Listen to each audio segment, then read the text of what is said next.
Hey folks, this is Keough with a new training video for you, and in this video you're going to see the first day of the second week of my Raw Unity Intense training cycle, which I'm really excited about. I'm very happy to be at a point where I am on to my second week.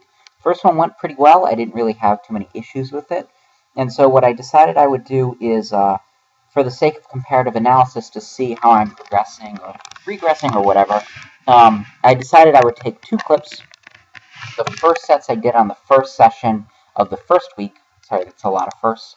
And I would use those two clips to do a comparison with some of the training that I've done from the session today. So that what you just saw was my first work set with 215 from my first week, so week 1, day 1. And right here, this is from today's session. Okay, it's my first training set.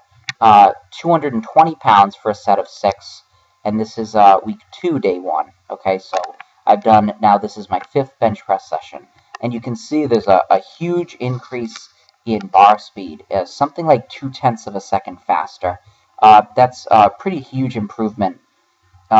If you recall, when I started, I felt really slow that first session with 215, and my bar speed was much better here. Now, I am still dealing with some shoulder discomfort, but it was a lot more minor this session than it was the last couple of sessions. So I'm going to continue to treat it aggressively. I'm going to continue to try and fix it, but the focus here is really on increasing bar speed as much as possible every single time I bench. I don't just want to log the reps. I want to constantly see my bar speed increase. And you know, what I found the last time running a high-frequency program like this is you get out of it really what you put into it, because the individual sets might not be so hard that you're going to fail them. And so for a lot of people, I imagine there's the tendency to really coast through these, but you will get out of it more if you put more into it. In other words, if you really make it a point to accelerate through every repetition as much as possible, you will get more out of the training than if you decide just to coast through it. So I'm not coasting here. I'm trying to accelerate as much as possible. My shoulder felt pretty good. It really didn't bother me on any of the sets. So I used this as an opportunity to really try and push the bar as fast as I could for every single rep. Now, I also did one of these analyses for my squatting, and so this is week 1, day 1. This was done a week ago. This was when I just started, and you can see all of the numbers there. I actually, when I increased the weight 10 pounds for this session, I actually got slower by about, on average, 0.2 to 0.3 of a second. So I did get considerably slower. For the squats, I measured both the eccentric and the concentric.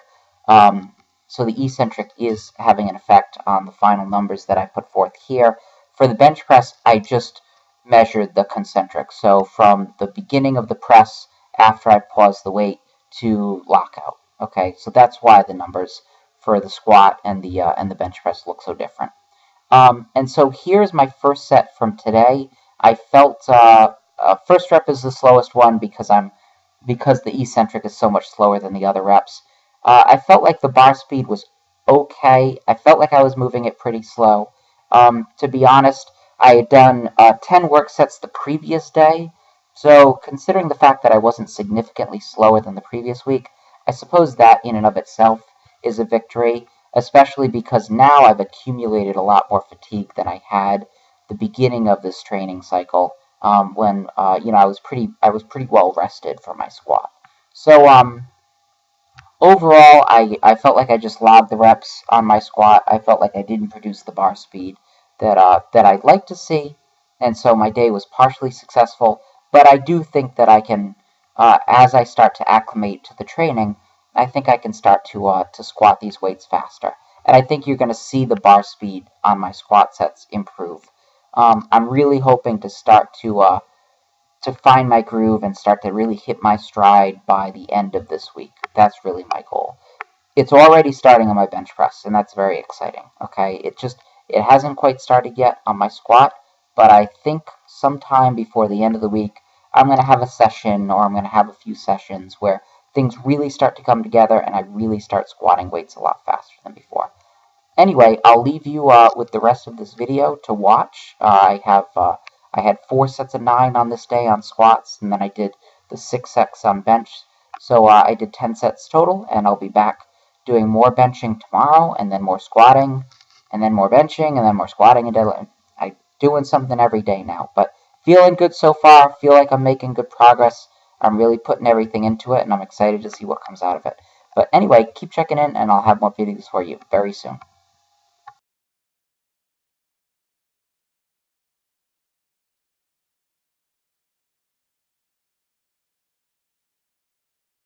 You get 3 choices, so your first one has generally rule of thumb is something that can be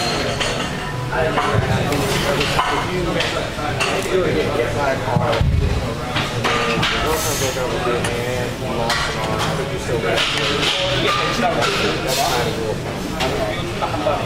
Another way to kind of go for it is something you could do so it makes it simple and you do need time on a regular basis.